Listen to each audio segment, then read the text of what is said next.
Welcome to another episode of China Update, where I provide you guys with the most up-to-date political, economic and geostrategic analysis on the world's number 2 economy. My name is Tony. Let's jump in. Okay, happy Friday everybody. The weekend is almost upon us.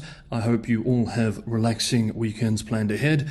It's been a busy week for US-China developments. Let's first move through the main updates on this front before moving on to the Chinese economy. And let's start with Taiwan policy.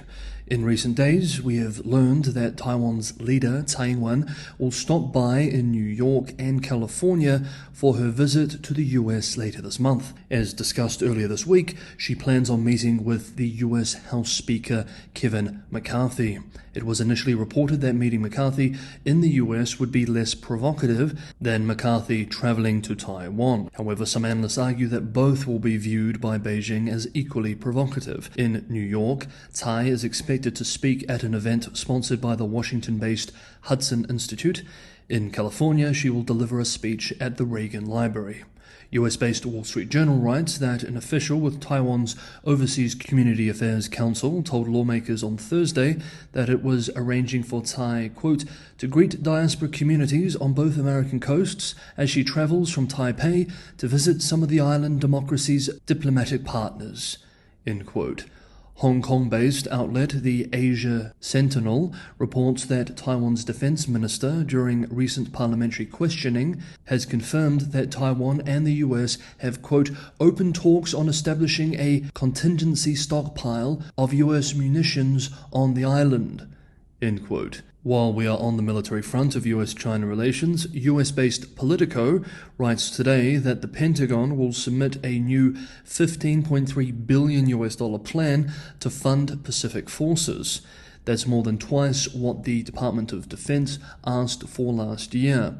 The outlet writes, quote, the money will go towards buying missile defense systems, radars, and space sensors, as well as increasing exercises and training, end quote, adding that the Pentagon report warns of, quote, China's rapid military buildup and the increasing pressure on countries in the region to bend to its will, end quote. This week, on Wednesday, the White House's Director of National Intelligence appeared before a Senate committee where she presented a so-called threat assessment, which touched on China. Quote, if Beijing feared that a major conflict with the United States were imminent, it almost certainly would consider undertaking aggressive cyber operations against U.S. homeland, critical infrastructure, and military assets worldwide. Such a strike would be designed to deter U.S. military action by impeding U.S. decision-making, inducing societal panic, and interfering with the deployment of U.S. forces. China almost certainly is capable of launching cyber attacks and could disrupt critical infrastructure services within the United States, including against oil and gas pipelines and rail systems, end quote. On this theme, the director of the US FBI at the Senate Intelligence Committee this week expressed that TikTok, quote, screams of US national security concerns, end quote, observing that the popular app could be used by Beijing, quote, to control software on millions of devices and drive narratives to divide Americans over Taiwan or other issues, end quote. We remember that the Senate is currently debating a law which would allow the US government to effectively ban TikTok in the country. Meanwhile, one more US-China development. The death of a panda, Lulu, at Memphis Zoo is trending on the Chinese internet this week. According to the zoo's communications specialist, the animal died of heart disease. Nevertheless, the death has sparked accusations online of mistreatment and a call for Chinese around the world to take photos and video of pandas at overseas zoos. By yesterday, Thursday, videos of these pandas had been viewed nearly 50 million times on Weibo alone. State media has been quick to ride the wave of public attention and further politicized the story. Quote, as China's national treasure and a friendly messenger symbolizing friendship of the Chinese people, could giant pandas become the victims of the hysterical neo-McCarthyism?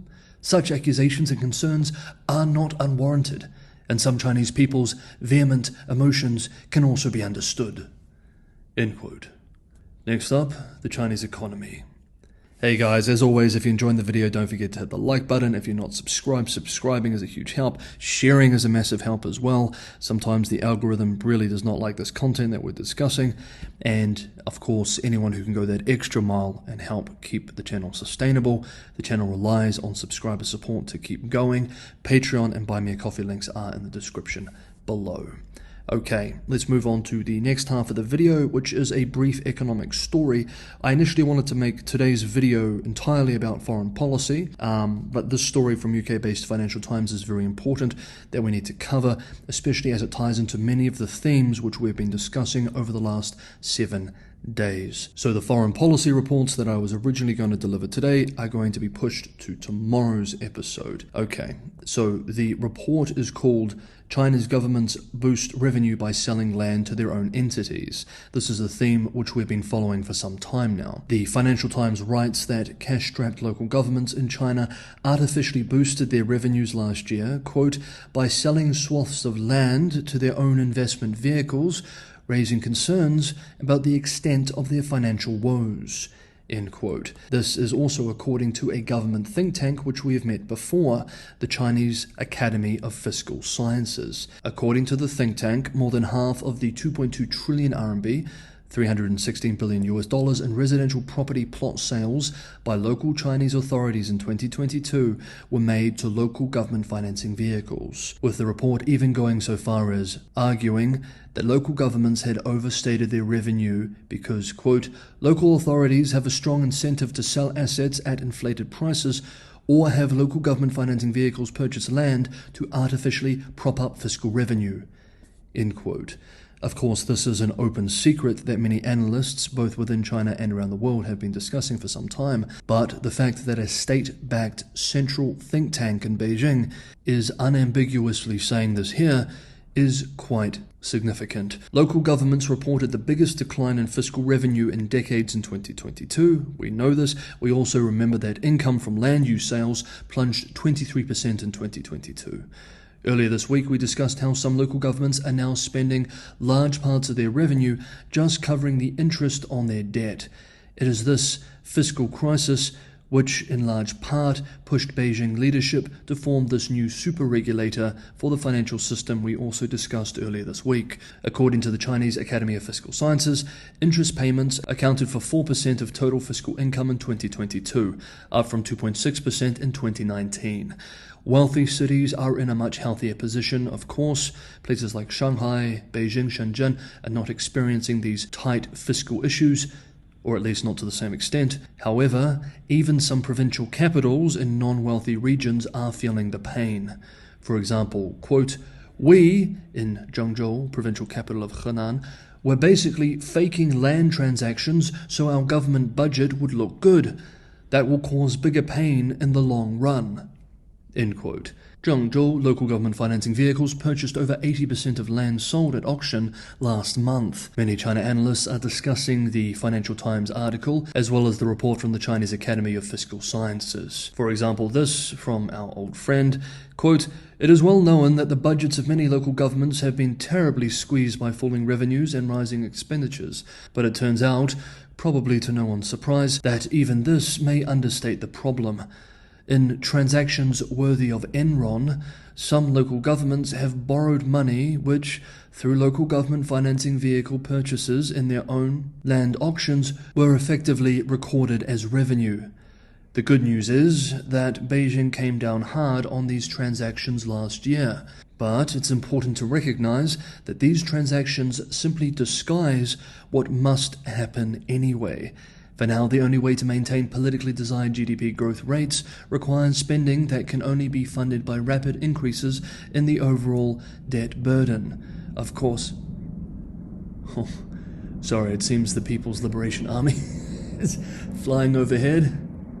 Perhaps not too happy with what we're discussing here. Okay, let's continue. Of course, it is better to increase debt transparency and on the books, instead of hiding it and treating the proceeds as revenue. But the real issue is that growth in economic activity above some very low level cannot happen without even faster growth in debt. This doesn't have to be a total loss, however. Beijing might be able to take advantage of these transgressions to force faster reforms, including more liquidation of assets on local governments. Let's see. End quote. Okay, that is today's episode of China Update. It's Friday, so I'm trying to keep it short. I will hopefully have another relatively short, relatively light episode tomorrow on Saturday. Wherever you are, I hope you're having a wonderful Friday. I hope you have a great weekend, and I will see you all tomorrow.